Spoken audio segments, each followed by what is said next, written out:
Oh man, PCA 2025, New Orleans, baby. Drew Estates in the building. Let's fucking go. Tabacchiato, what are you tasting? You are tasting 100% Connecticut broadleaf tobacco. This is the wrapper that helped create this beautiful number 9 cigar. What you're tasting right now may be different perhaps than a number 9. Connecticut broadleaf. It is this gorgeous tobacco right here. This tobacco was originally produced for mass markets only. 3 gentlemen with the last names of Padron, Laneza, and Blumenthal said, you know what, let's play with this a little bit. So they played with this tobacco. They started doing a little bit of fermentation, so to speak. Few years down the road, another quirky little guy out of Brooklyn, New York, who likes hip hop and was going to law school, who also started a factory in Esteli, Nicaragua, heard about this and decided, let me play with this a little bit myself.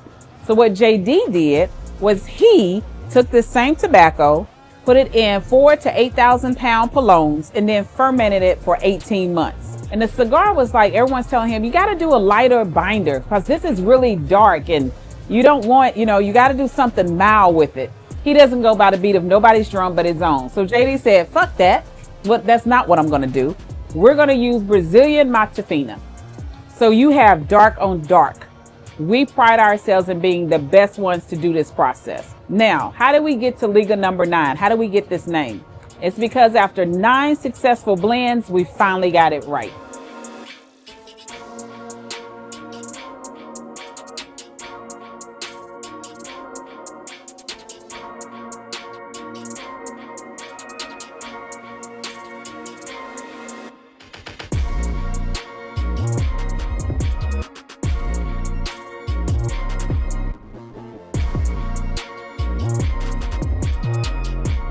Right now, what we're going to be speaking about is going to be Liga Privada T52.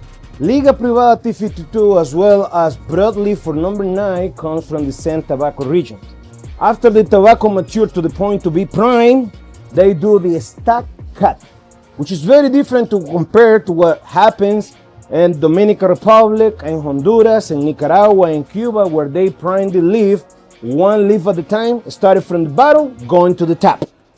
In Connecticut, they do the stack cut, and they bring the tobacco plant and they hang it upside down in the air cure barn. So the tobacco plants comes with X amount of leaf, between 12 and 14 leaf, no more than that, because you want those leaves to be healthy, to be good, to be lush. Jonathan Drew went to Connecticut early 2000 with no money, asking if he can get, some tobacco. Well, we ended up getting a little bit of money from the bank, and we blew up the first harvest because we couldn't get it right in the fermentation.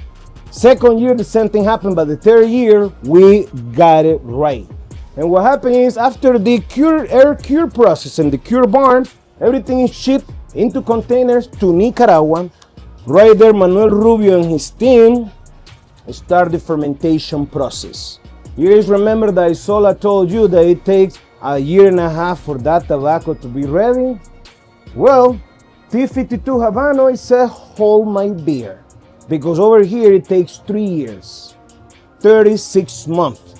While doing the fermentation, there is no shortcuts when you are fermenting tobacco. The tobacco goes hand to hand with time. So when you roll this cigar, you put it like this, the central vein is gonna be facing you.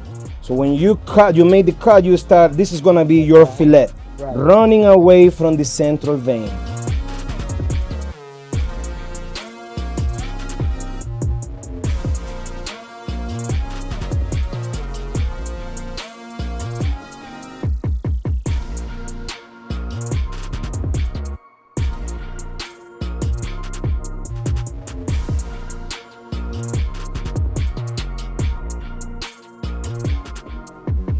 You're going to learn today why that H99 Liga Privada is so special.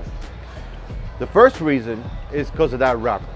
There's so much going on. It's not one-dimensional. It's so balanced. You have body, yet you have sweetness going on, but it's clean. It leaves your palate clean. It leaves you wanting to take another puff. And the same thing happens with the cigar. So what you're smoking there is basically the best of Corojo 99 seed and the best of the Habano T52 tobacco. When I smoked a sample of the H99, I enjoyed it so much more because I saw how much more versatile, because it was more balanced. You could actually use it for a milder cigar, or you could use it for a stronger cigar, a stronger blend. So we made a bunch of samples, we let them age, we smoked them in the factory, started going down the line, and we ended up with 5 different cigars. Well, we couldn't pick one because they were all very different for all very different reasons. So the one they ended up picking was the one that I blended for me, for my palate, which was that completely opposite from what Jonathan had said, more that medium flavor. I wanted flavor and balance, which is why that H99 is my favorite of all the Liga Privadas.